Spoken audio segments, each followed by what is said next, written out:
Okay, I think it's okay for us to kick things off. Like I said, welcome and thank you for joining us today in our webinar, where we will be talking about mastering test distribution and store releases and how you can navigate App Center's shutdown. Now, I don't know about you, but for me as a user, when I use a mobile app and it's buggy, I get slightly frustrated. It doesn't make for a very good user experience. And this recently happened when I wanted to order food on a food delivery app.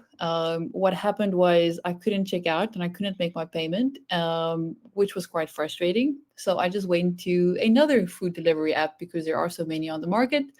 And I helped them generate some revenue by using their services instead. Now, as a user, the impact is maybe not that big because I get I can use another app. It's no problem. But for a company, that means that you're one monthly active user less. And if this happens to several users, you might have several people deleting your app or not using your app anymore, and that might impact your ROI.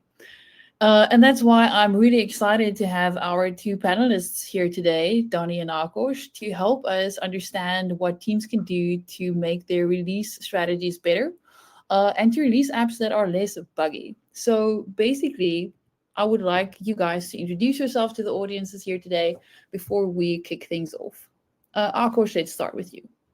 Okay, hey, hello everybody. I'm Ákos, product manager at Bitrise. I'm located in Hungary, Budapest, and I joined Bitrise, I think, more than 6 years ago. So most of the time I worked in the mobile space. I started to work in the mobile space 10 years ago as an iOS developer, worked for smaller app agencies and bigger companies, then joined Bitrise as a tooling engineer and worked on mostly iOS-related integrations, steps like the Xcode archive, automatic code signing, and the Bitrise CLI. And finally, I switched to product manager role, and my team is focusing on any app distribution related what you can have on Bitrise. So this is why I'm really interested about this discussion. It's kind of related my team's work. Donnie, over to you. Thanks, Akosh. Yes, thank you. So hi, I'm Donnie. I've been an iOS engineer for a long time, I think about 9 or 10 years now. Before that, I did a bunch of web stuff. And probably around 2 or 3 years in, I got into CI, CD, these kinds of things, started to deal with that, work with that. And then platforms like Bitrise came along, which made all of that a lot easier because way back before Bitrise started, it was all really complicated. So yeah, it's always been fun to work with Bitrise and to make apps and to make CI and CD less painful, which is very convenient. Thanks for that shameless plug, Donnie. I appreciate that. My name is Madré Roothman. I'm a senior product marketing manager here at Bitrise. I work very closely with Akosh in our release automation team, and I also work on our CI tools. I've been with the company for about 2.5 years, and I'm currently based in Seattle.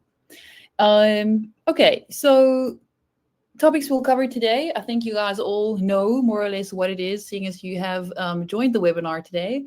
But we will quickly look at some of the challenges teams struggle with today, how teams can smoothly transition from App Center to an alternative distribution platform. We will look at some best practices in test distribution and store distribution. And then we'll also quickly have a look at the future of app distribution. But why is it important to release with confidence? Just having a look at some of the data here. So every year, there are over 250 billion new app downloads. Pretty crazy. Over 300 billion is spent in mobile ads. A user uses their mobile phone for about 5 hours a day, and that amounts to over 4.1 trillion total hours spent a year in mobile for people on their phones. If you have a good release strategy, I think this will help to remain competitive and to capitalize on this consumer behavior. But if you do not have a good release strategy, it means that you will be left behind. So what I would like to hear from you now is basically, what are some of the release challenges that you have today? So let's start with the poll. And please feel free to pop in your answers. Sharing your app with testers, that is definitely a pain point we see developers have.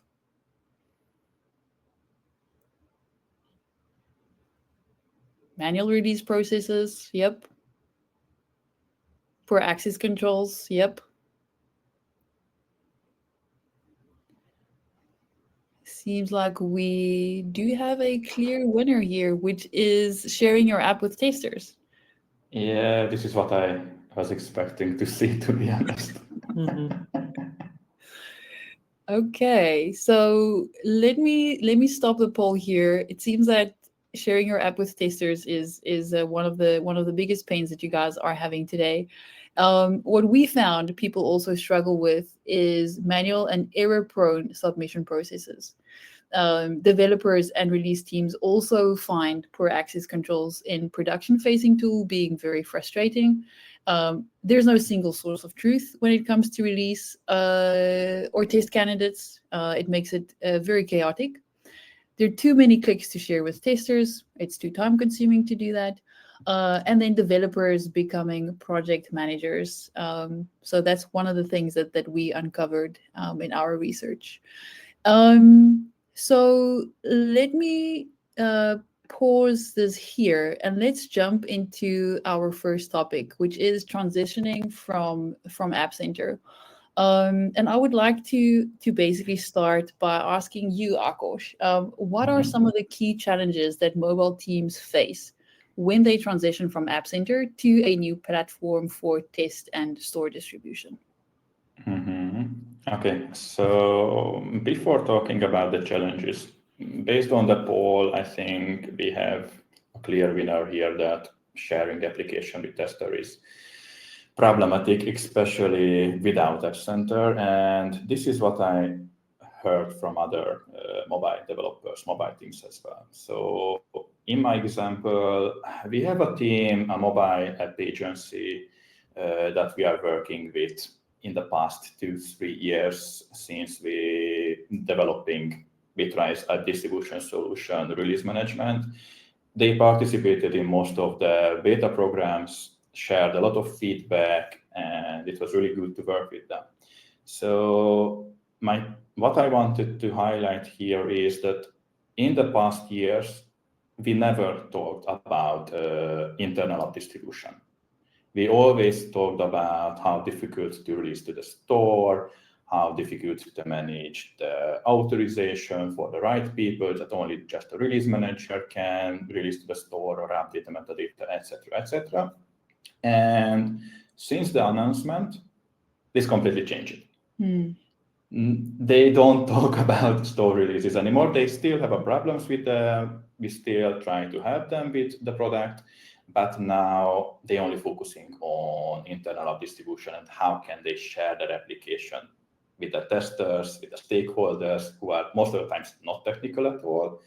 And I see the same change when I talk with other mobile teams. So yes, dealing with internal app distribution is definitely a pain. But back to your original question, so what is the challenge for migrating from App Center to another app distribution tool? So I can think about 2 or 3 challenges. And let's say the first one is when you are looking for a new tool, a new service, you probably want to make sure that that service, that tool is working with your infrastructure, with your other services, other tools. So for example, if you are using a CI system, you want to make sure that that distribution system is working with that CI. Or if you are using a project management tool and that doesn't work with your app distribution system, that can be a pain. So the first one is maybe the compatibility and integration with your current system. The other one is the feature parity. So if you are already use some of the features on App Center, for example, the company who I used in my example, just like mentioned, they are developing applications for external customers. From time to time, they have to share the application just for testing before releasing to the store with the customer. And for that, they have to have a publicly available link because this customer doesn't have any access on App Center or any other distribution tool. If you start and look for a new tool and it doesn't offer a publicly available install page, that can be a problem. So you have to concern or validate if all of the features, or at least most of the more used features, are available in the new system as well. And finally, and I think this is the biggest problem, is the learning curve. So when you are changing your CI system, you are changing your repository, most of the times you are only affecting one team, the developer team.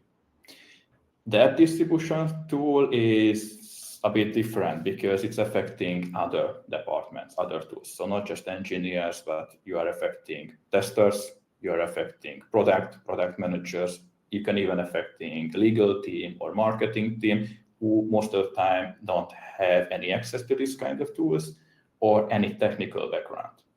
So it will not be easy to migrate just to a new tool and start using it. You have to teach all of your stakeholders how to start using it and make sure that the transition is smooth. So I think these three: compatibility, feature parity, and yes, the learning curve. Yeah, like a knowledge block there.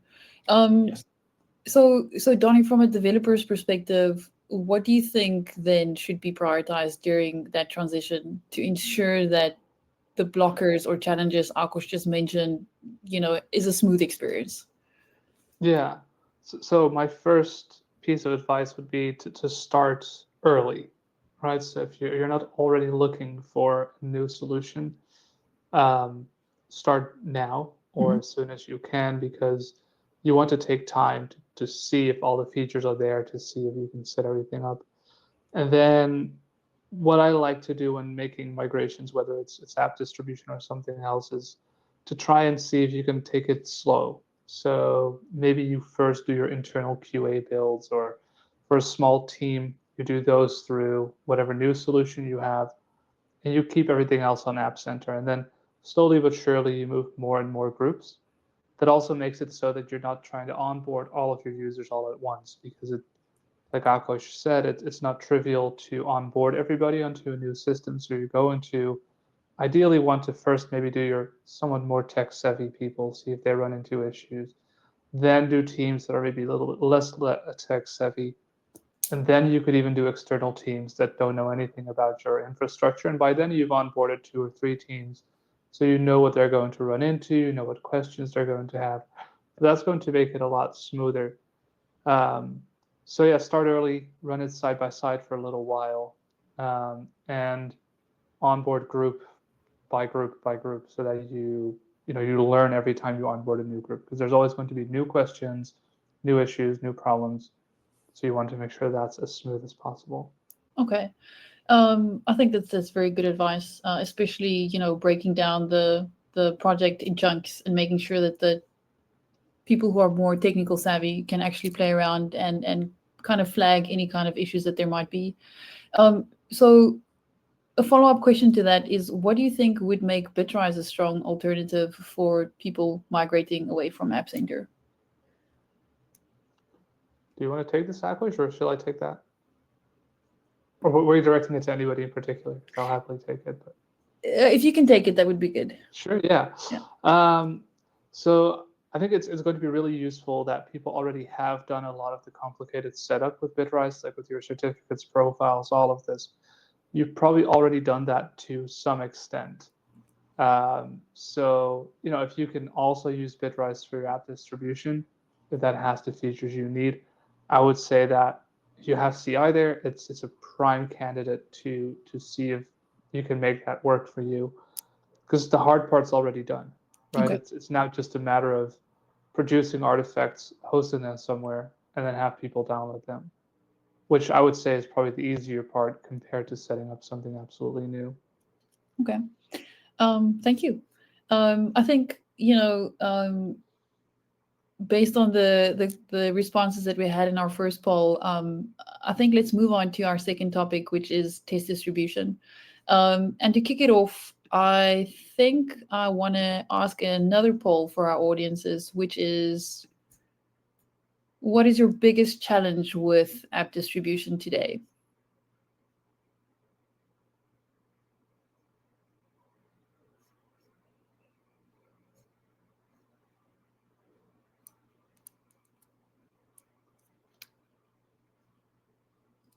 We do not have any responses yet.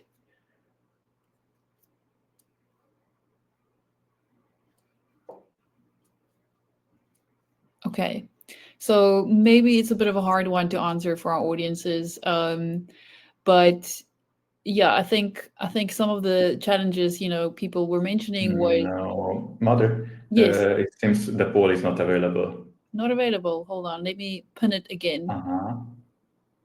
Can you guys see it now? Is it visible now? Okay. Yes? Ah, there we go. Okay. Sorry about that.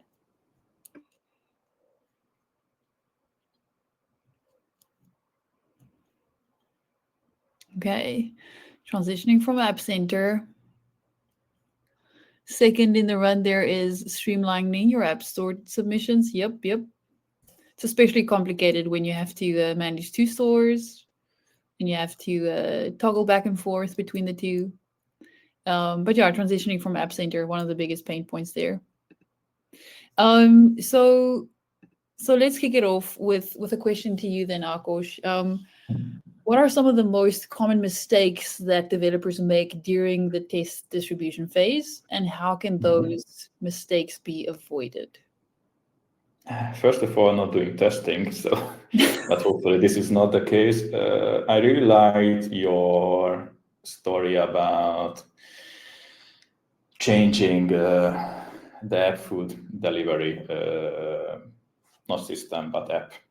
I had something similar back in previous year, I think, so 2 years ago. I was in DroidCon Berlin, and my card was stolen, and tried to cancel my card or revoke my card, and the bank's application did not work.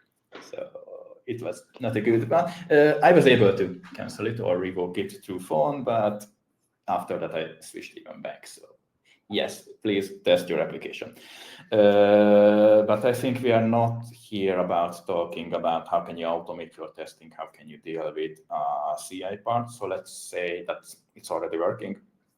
Let's talk about what can be a problem with how do you share your application with your testers, or how do you deal with manual testing. And I think the first problem can be, which is totally understandable, is the lack of clear communication.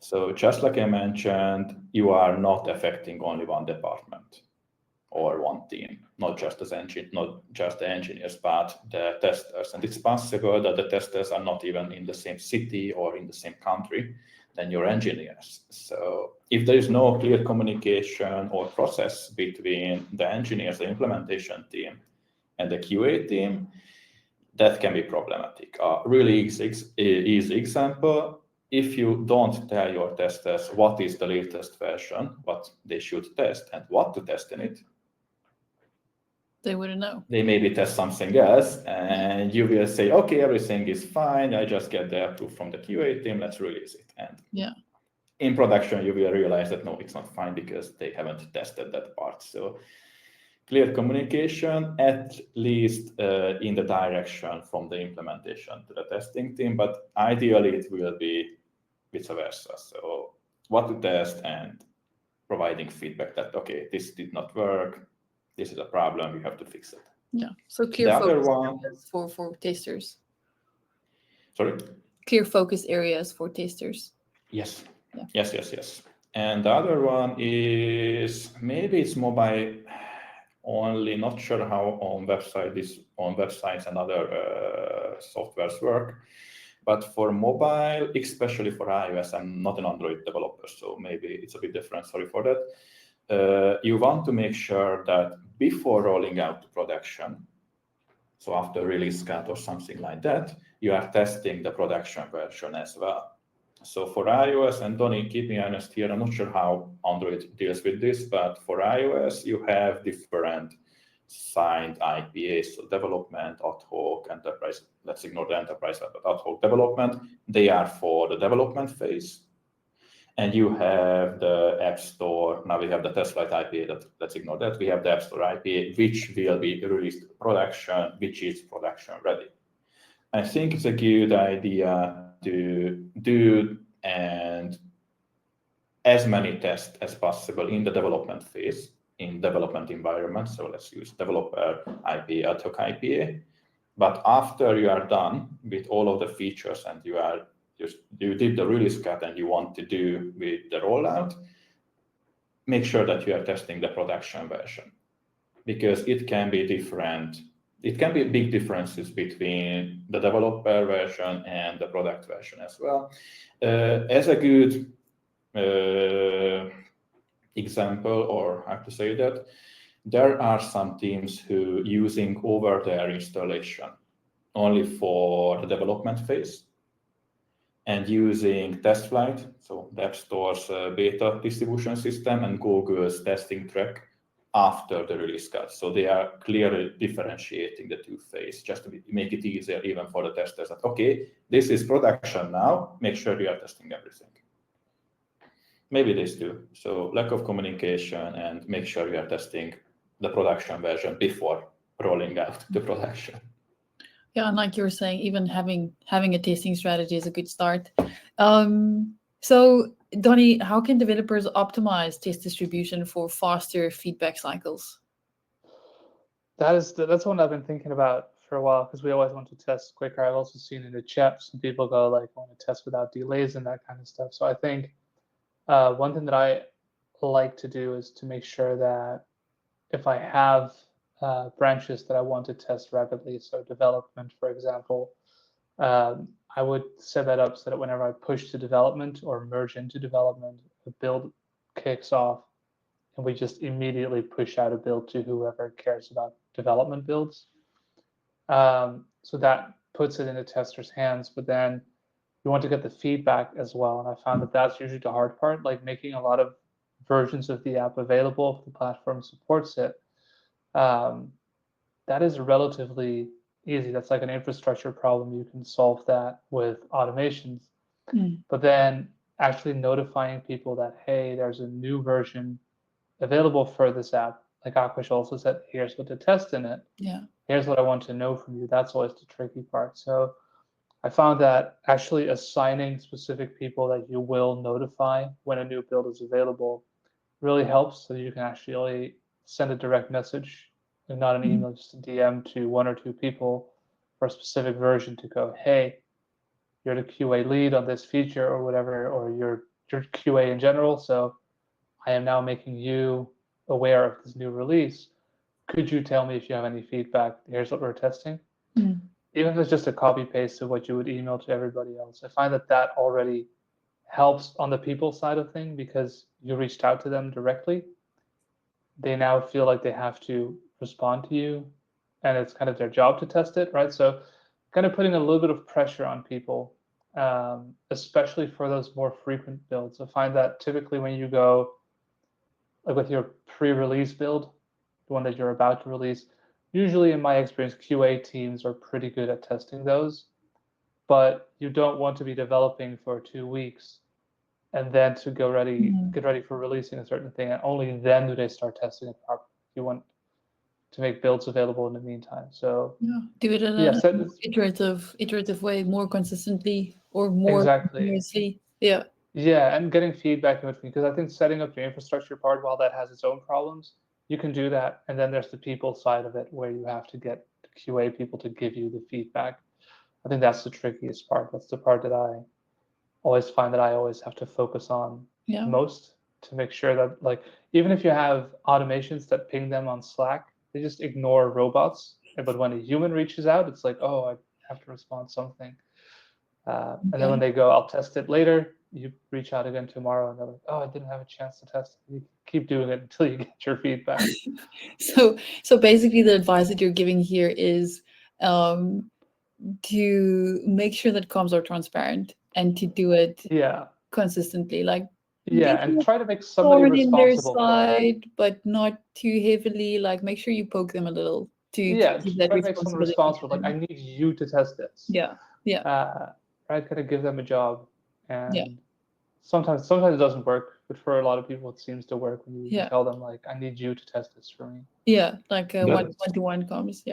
That's a really interesting point that you had, that people tend to ignore bot messages and only care about if there's a real person behind it. Maybe we need to add people name or person name to the bots. It's especially when they get like 2 or 3 or 4 of those notifications a week. Like almost every day you get a new build, you kind of become blind to that. So you need somebody to remind you. It's maybe like a bit of a automation fatigue that people are experiencing today. I think something like that. But you touched upon the point of automation. Can you explain how automation in test distribution can save time and resources? Like, it can help, but then also you still need that manual intervention. Like you were mentioning, you have to poke them a little and nudge them on. Yeah. So having the build available is already good first step, right? So setting up specific branches that you push out automatically, so that there's always going to be a development build available. There's always going to be a nightly build available. There's always going to be like a next release build available. Having those automations set up, always make sure that somebody can have access to the latest. So I find that already saves time, because you're not in a situation where, at some point on a random Wednesday, QA team goes, hey, can you get us a new build? And you're like, oh, I'm actually super busy right now. I'll go do that next, and then you forget, and then it's Thursday. And like, I've been in a team where that was kind of the process, because they didn't set up like a nightly build yet. And that was frustrating for everybody, because QA would never ask like at a convenient time. Like, they would never be at 9 a.m. in the morning, like, hey, can you do this today? Where it's like, oh, I'm not doing anything else yet. No, it's always like 4 p.m. or something like that. Where it's like, I was actually just kind of trying to wrap up my day here. So yeah, automating that and just setting it up so that you can make as many builds as you need. Ideally, make more than you think you need. Like, you might not think anybody wants to test develop, but if you have the automation for it, you can just push out that build. And with access control in place, which certain platforms do have, you could make it so that only developers get access, or only this team, or only that team. Like, not everybody has to see everything, because that's one thing to watch out for. Once you start automating this, you start like opening the fire hose of test builds. You don't want everybody to always see everything. You want to limit that to make sure that people find what they need to find. Okay. Akash, you were laughing at what Donnie says, so I think the story is relatable for you and your experiences that you've had as well. I would like to open up a poll to our audiences and ask them basically, which area of distribution would you like to automate the most?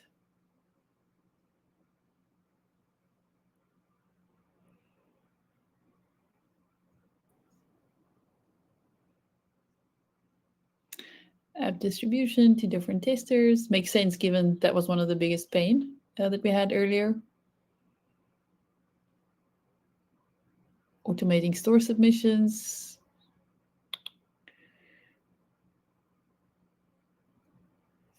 Okay, I think we have a clear winner here. Okay, so app distribution to different testers or tester groups. Then I think it's a. Oh, I need to just quickly stop the poll. Sorry about that. Then I think it's a good idea for us to jump into the next topic, which is store distribution. And I'm gonna ask this question to Akos first. Like, what do you think are some of the biggest bottlenecks when it comes to store submissions? And how does a tool like Bitrise help streamline this process? Okay, so why do we even care about that we have bottlenecks to store distribution? If we can't release it today, we will release it tomorrow. Why is it a problem?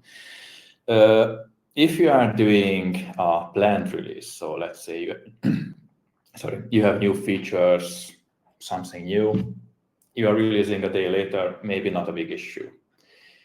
When you try to release a hotfix, then probably you don't want to release it 2 days later. You want to roll this out as soon as possible. Keep in mind, as far as I know, there is no option for rolling back for iOS and Android. So once it's in production and somebody installed it, it will stay there. The only option what you have is updating a new version. So you have to make sure that you can release it right away. Let's say the developers, the implementation team fixes the bug right away. You don't want to wait for the release pipeline. So, and how can you do that?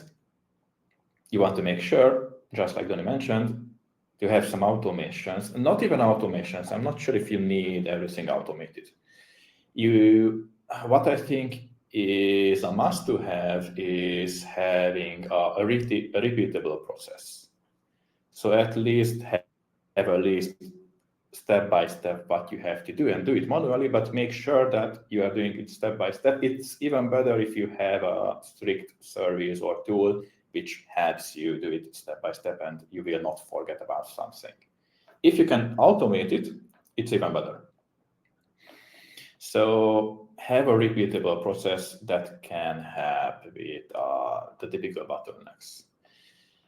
The other bottleneck is, for mobile at least, is that we have Google Play and Google Play Console and Appstore Connect, and they are completely different. They have something similar flow, so you have to upload it, you can share it with testers, and you can roll out the production. Google has the stage rollout, Apple has the phase rollout, release, etc., etc. But the UI is different. So maybe not all of the developer teams has an expert who has expertise with App Store and Google Play Console. So that can be a bottleneck as well. And let's say you have one expert and they are out of office. What happens now? So yes, for mobile, there is no unified solution for rolling out production to release to the end users. And just like I mentioned, releasing to users, so far we talked about sharing the application with testers and why is it including multiple departments and multiple teams. But I think this is similar or the same for store releases as well. When you create a new release and go through the typical release pipeline, it will not only include one team, not just the implementation team. It will include, again, the testers, it will include the product, maybe the legal, etc., etc. And Google Play Console and App Store Connect and most of the app distribution tools are really technical. So it can be a bit difficult to expect from a product person who has no technical background to understand, okay, what is happening there. For example, opening a CI build and CI log and see that, okay, did we upload it to test flight? What is test flight? So if you can have a transparent solution, which is easy to understand, even for non-technical people, that can help a lot. Interestingly, when we talk about release managers, and we talk about what is how their typical day looks like, they mention that most of the times they don't do anything else, just write Slack and Teams messages, just to make sure that all of the stakeholders are up to date.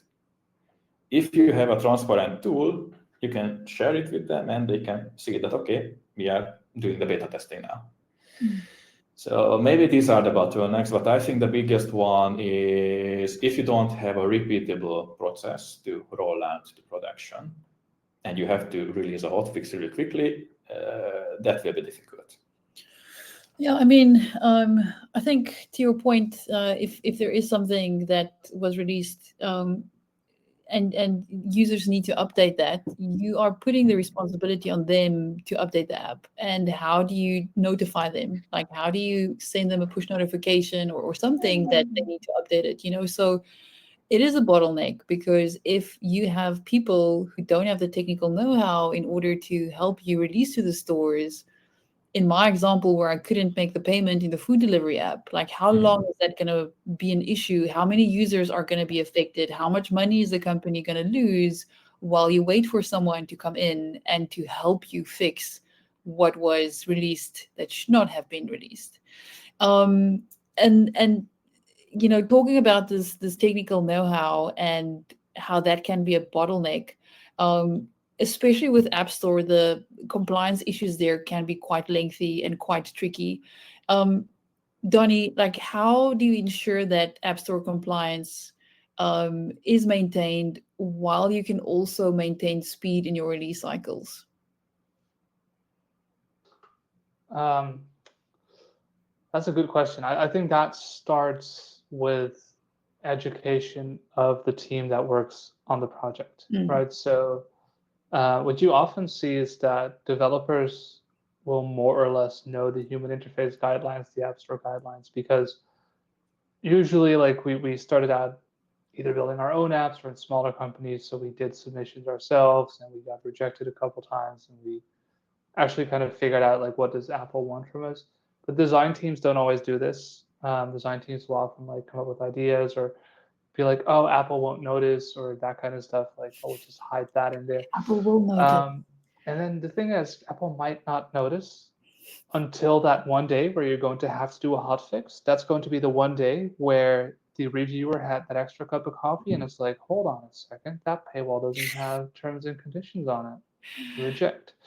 So, you know, you want to educate all of your teams. So it actually starts, like, even before you start building the feature, make sure that everybody knows. And from there on out, I think it is important that everybody keeps an eye out for, like, common pitfalls. Yeah. And then if things do go wrong eventually, like, a lot of the times they will go wrong, don't immediately, like, pull your build and go, we'll try and fix it. You can often just, for a lot of things, reply and say, hey, look, we're actually doing a time-sensitive thing here. Is it okay if we fix this in our next release? Like, we understood what's wrong. And Apple actually is quite lenient with that. Like, unless you're actively deceiving users, or unless your app is actually, like, really bad because of what you did, they will basically say, like, okay, this is, like, your 5th year on the App Store. You don't have a link to terms and conditions on your paywall. It hasn't been there for a couple of years. What's another week going to harm? And so they don't actually want to prevent you from releasing. So that, always try that. If they do reject that, what you can always still do then is make a new build and expedite your review. I think that was more relevant years ago when app review could take, like, up to a week. Now it's typically, like, 1 or 2 days, but still asking for that expedited review could get you, you know, within 24 hours again, where maybe within 2 or 3 otherwise. Okay. But yeah, I think ensuring compliance starts way before you even write code. Like, everybody needs to know what the App Store needs, and what's acceptable and what's not. Yeah, so repeatable processes with people who are knowledgeable enough seems to be the biggest takeout here in, like, store distribution. But talking about, you know, app distribution and store distribution and test distribution, like, I would like to jump into the next topic. Like, what is the future of app distribution? Sorry about that, bit of a tongue twister. And Donnie, I'm going to give this one to you. What major trends do you see shaping the app distribution landscape, say 2025, especially regarding new technologies like Apple Intelligence? That's a tough one. To quickly tackle Apple Intelligence, I'm not sure how much that's going to do in 2025 with app distribution. because that's more something on device. People interact with it while they're using apps. It could help making testing things easier, like if teams introduce app intents to launch certain flows, like if you include those in your QA builds, maybe QA could actually ask Apple Intelligence, like, take me to the new screens in this app. And I don't know exactly how powerful Apple Intelligence is going to end up being, because I think it's only rolling out slowly but surely since a week or two ago. So, and not even in the EU yet, which is where I am. So it's hard for me to see exactly what Apple Intelligence will do, but these things feel like in the short term is not going to do much. In terms of general future of app distribution, I think what we'll see is just more automation, better automation, easier automation, more reliable automation, which I think is more of a continuation of the trajectory that we've been on for a while. I think a lot of companies are trying to solve this problem. I do wonder, like, to what extent we'll be able to, for example, get tools, which I think it would be really cool if we had a tool that could sort of do a pre-QA kind of thing, like an AI tool that you could give an app and it would interact with it and kind of know what to do. I think something like that would be really cool. I don't know if we'll see it in 2025. With the pace AI is developing, I would not be surprised if in 2025 I could upload a binary and have some AI launch the simulator and, you know, do some pre-QA testing to see if things are decent, and then QA would do final tests. That kind of stuff I could see, but that's not necessarily the distribution side. I think that is before you distribute. Yeah. I think that's where we might see some work being done. Nice. I like your take on it, and I think this answers the question that I had on like how that will impact a developer's daily workflow. But to your point, like it actually just impacts the way that you would interact with the stores. It doesn't necessarily impact your day-to-day workings. Maybe you just need to make sure that, you know, what you write is compatible to what the store needs. And I think that is basically what you answered there. So our question, one thing to add though, yeah. on the day-to-day basis, I think, because what I just described is a form of UI testing, and I would love if that used some of the parts that Apple has in their own UI testing framework, because that would mean you're adding accessibility labels and all that. So maybe in day-to-day work, it's going to actually mean that developers are going to have to care more about accessibility, because, you know, some pre-QA step would need that. That could just tie into your day-to-day work. Day-to-day. Okay. And then Akosh, what is Bitrise doing to prepare for future trends in app distribution? Okay, so first of all, what we want to change is making Bitrise a bit more open. So what I mean here, most of the tools, services in Bitrise are working together. So CI, cache, insight, release management are working mostly together pretty well. But if you are not using, for example, Bitrise CI, most of these services or most of these tools are not usable. For example, release management is only working with Bitrise CI, and this is what we changed. I think we're gonna demo this today if we have time for that. Yep. But what I would like to see is we are opening Bitrise more and more and having option that, okay, you are using something else, you are using other service.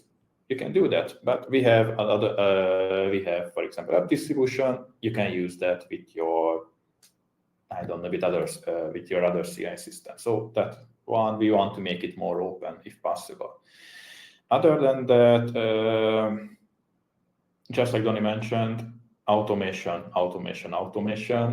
What I see is there are more and more white label applications. So there are customers at Bitrise who are developing more than 800 applications. They are white label applications of different flavors. If you don't have any automation for just to release to the store, it's not going to work. So yes, make it repeatable, but next to that, if you have more and more automated parts of your release process, that can help a lot. And other than that, and this is the near feature, is making the internal app distribution. So how can you share your application with testers a lot easier and convenient on Bitrise. Okay. So on that note, I would like us to jump into our solution, Bitrise Release Management. And I would just quickly like to pause here and just kind of show where in the app development process release management actually helps. So obviously we have our DevOps process, and you create, test, deploy, monitor, collaborate, and iterate on your app whilst you are releasing to the store. But for release management, we really focus on testing and deploying. Recently, our product has gone through some changes where you can actually use release management on your own CI. And I'm going to hand it over here to Akosh to give you a bit of a demo and tell you more about that. Okay, let me just share my screen. This one, and I should click on here as well. Okay, I think it's working now. Perfect. So what can you here see is the release management of Bitrise. So this is the app distribution system that we are developing. Currently, I have 4 applications here, 2 Android applications and 2 iOS applications. So far what was possible, and I'm going to show it with this calculator Android application, is use your releases based on Bitrise CI. So what does it mean? If you open the artifact page, you will see that all of the installable artifacts here are available, which were generated on Bitrise CI of this project. So you have all of the AEBs, you have all of the AP keys. Once you are run any Bitrise CI workflow and it's generating an AEB, it will be available here.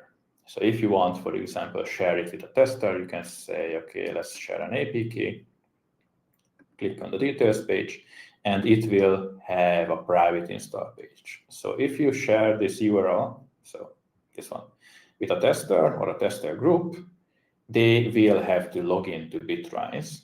And after that, they will have the option to install the application or just scan the QR code and install the application with their phone.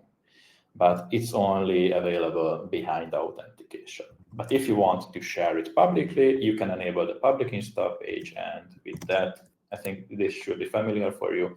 You will have the publicly available URL as well. But release management is focusing on or focused on the store releases. So if I click on a release and let's open, this is an in-progress release, open this one, you can see that the release candidate, so the AEB was sourced from Bitrise CI. I can replace it with another AEB, but they were available from the Bitrise CI. I can upload it to Google Play, roll it out for testing, and if all of the approvals are done, sorry, for this testing are related to Google Play testing tracks. And if all of the approvals are done, let's say even product approves, you can continue with the store distribution or store release. So let's say I don't want to update the release notes now, but let's release it, not to 100% of our users, but let's do an automated stage rollout in 7 days. So start with 1%, and in 7 days we will roll out to 100, and let's schedule it. So this is the Bitrise CI based. But just like I mentioned, we are trying to open Bitrise a bit more, especially release management. So the user, the app agent, not user, company, the mobile team who are developing, working as an app agency, they mentioned that most of their application is using the Bitrise CI, but not all of them. But they still want to use release management for distributing to testers or releasing to the store.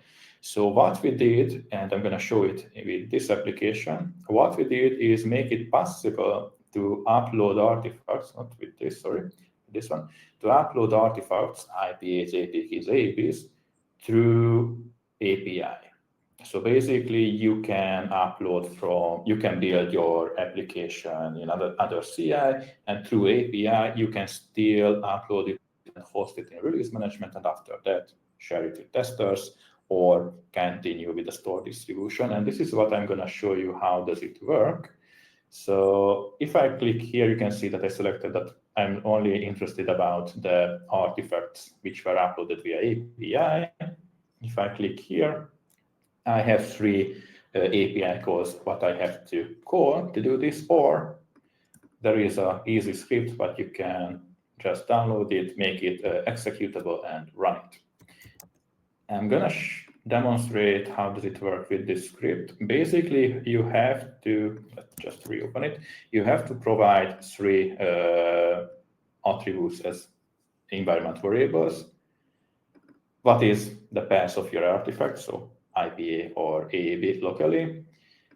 What is your personal access token or workspace token on Bitrise? And what is the connected app ID, namely, what is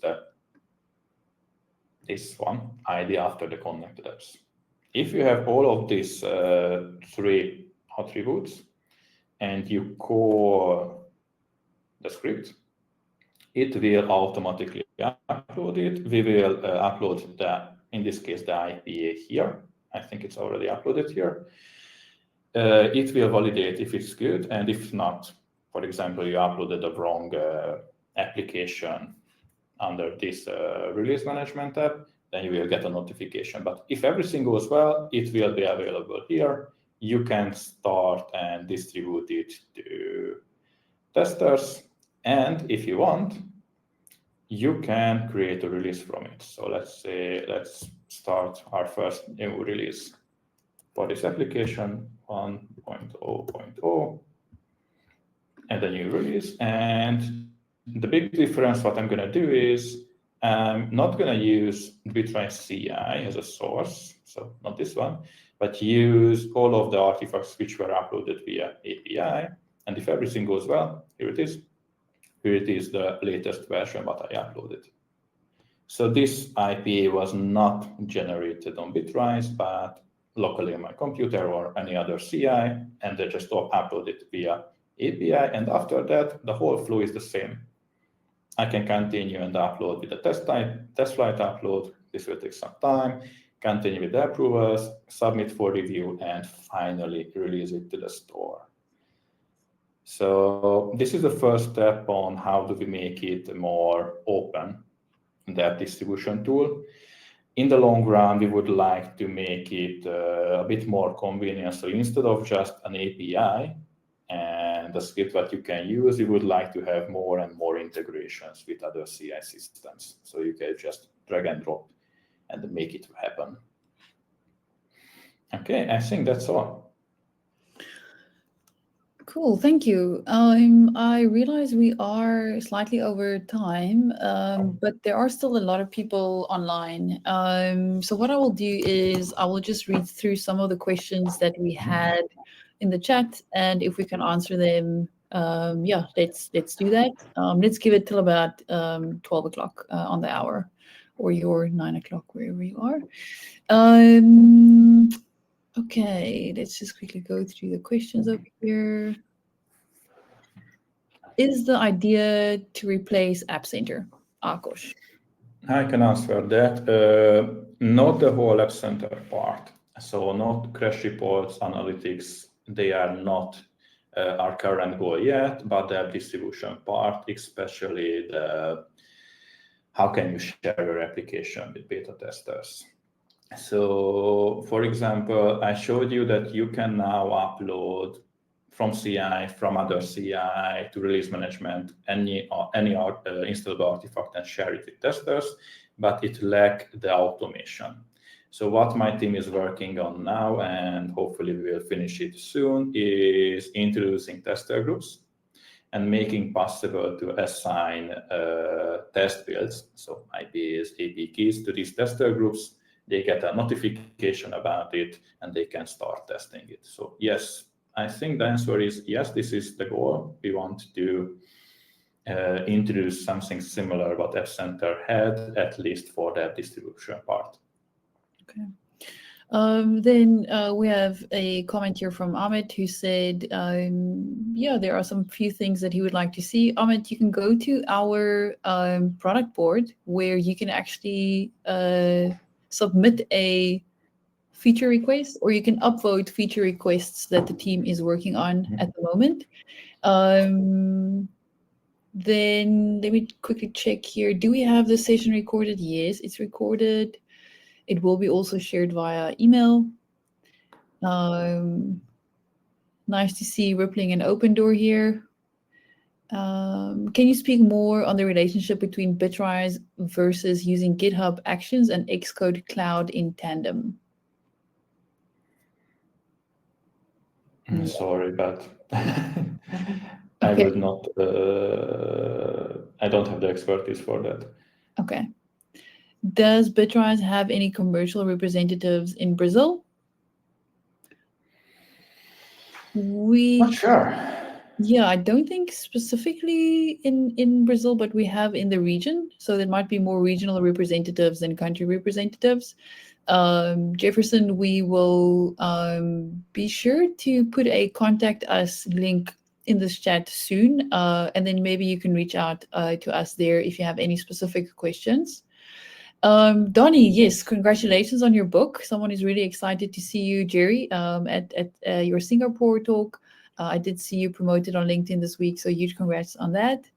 Marcos is asking, I have a question related to future features of Bitrise. Do you have any plans to implement a tool similar to Code Push or something with similar functionality?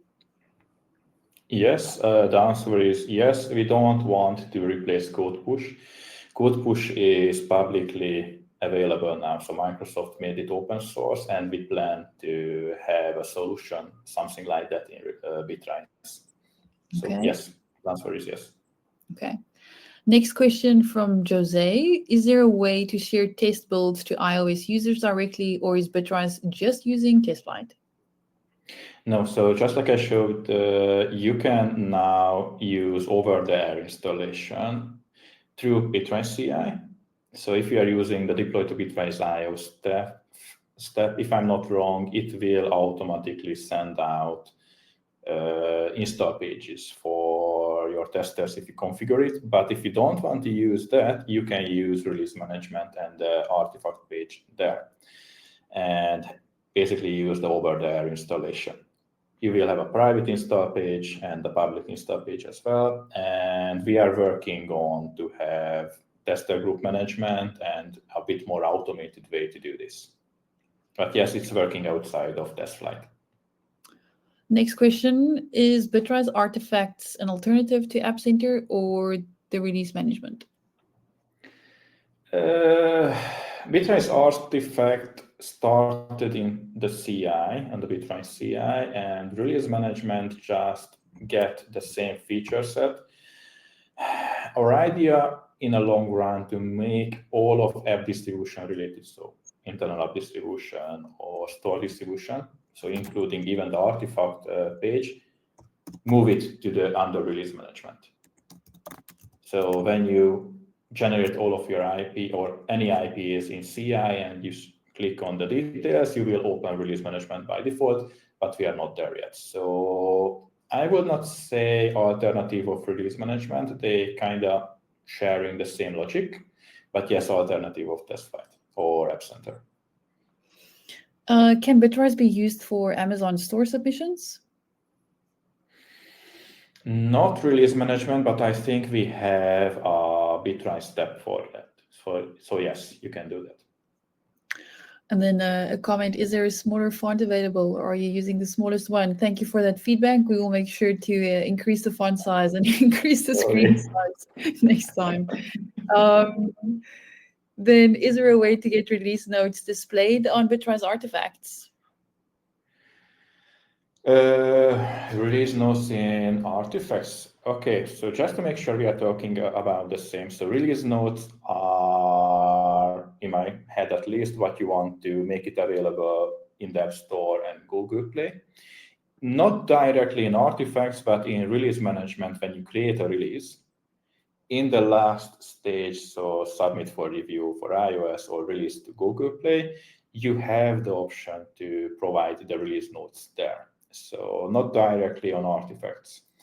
What will directly available on artifacts is the what to test metadata. So just wanted to make sure if you are talking about that, it will be available with the tester group management. And I'll take the last question before we shut off or say goodbye. Are there any plans to integrate test runs like in App Center? I think this is more for the roadmap, maybe. It's more for the roadmap. I think there are steps, but I'm not sure. Okay. I'm not sure, sorry. Okay.